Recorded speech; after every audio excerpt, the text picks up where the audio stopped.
Coffee shop sa Iloilo, umalma sa bad review ni Yulin Castro.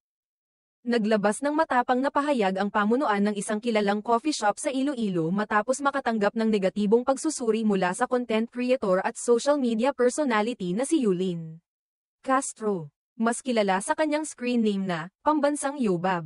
Sa isang video na in-upload ni Yulin sa kanyang TikTok account, ikinuwento niya ang karanasan nila habang kumakain sa nasabing coffee shop. Ayon sa kanya, sinubukan nila ang ilang pagkain at inumin sa menu ngunit aniya, wala ni isa sa mga ito ang pumasa sa kanilang panlasa. Bukod dito, gumamit pa siya ng tahasang salita upang ilarawan ang hindi umano kaaya-ayang lasa ng kanilang mga in-order. Nag-try kami dito sa coffee break. Ang dami. Out of all of you. All of you, mga in-order na food, walang masarap. Even the drinks. Even the lasagna. Lahat tabang. Ang dami nyo dyan, walang masarap sa inyo. Ni isa. Pahayag niya sa video. Hindi pa roon nagtapos ang kanyang puna, nabanggit din niya ang pagmumura habang tinatanong ang mga taga Iloilo kung saan sila maaaring makahanap ng mas masarap na coffee shop dahil sa kontrobersyal na review na mabilis na kumalat online.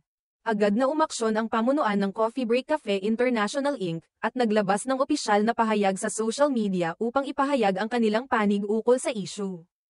Bagamat inamin nilang bukas sila sa mga puna o suhestyon mula sa mga customer upang mapabuti ang kanilang serbisyo. Kinundena nila ang paggamit ng mararahas at tahasang pananalita sa review ni Yulin. Thank you for sharing your thoughts Ms. Yulin Castro about your recent visit to Coffee Break. We appreciate all feedback, as it helps us learn and improve, saad ng coffee shop sa kanilang opisyal na pahayag. Subalit inilahad din nila na nabigla sila sa estilo ng paghahatid ng puna ni Yulin.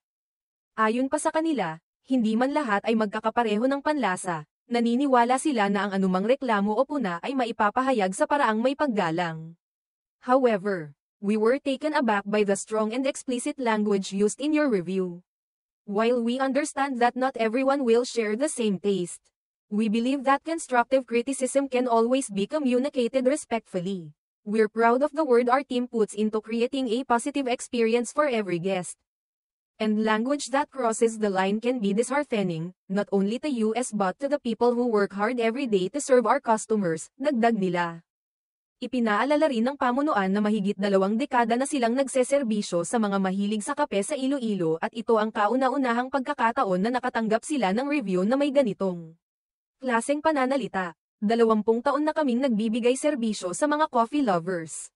At sa loob ng panahong iyon ay wala pa kaming naranasang pagtanggap ng ganitong uri ng nakakainsultong feedback mula sa aming mga bisita, dagdag nila. Sa pagtatapos ng kanilang pahayag, tiniyak ng Coffee Break na mananatili silang tapat sa kanilang layunin na magbigay ng magandang karanasan sa bawat customer at bukas pa rin sila sa mga suhestyon, ngunit sana'y ipahayag ito ng may sinseridad at respeto, and we will remain committed to providing a warm, satisfying experience to every guest, and to continuously grow from feedback shared with sincerity and respect, wika nila sa panghuling bahagi ng kanilang mensahe. Ang insidente ay naging usap-usapan sa social media, kung saan hati ang opinyon ng mga netizen. May ilan na sumang-ayon sa review ni Yulin, habang ang iba naman ay ipinagtanggol ang coffee shop at binatikos ang anilay hindi propesyonal na paraan ng paglalabas ng saloobin ng content creator.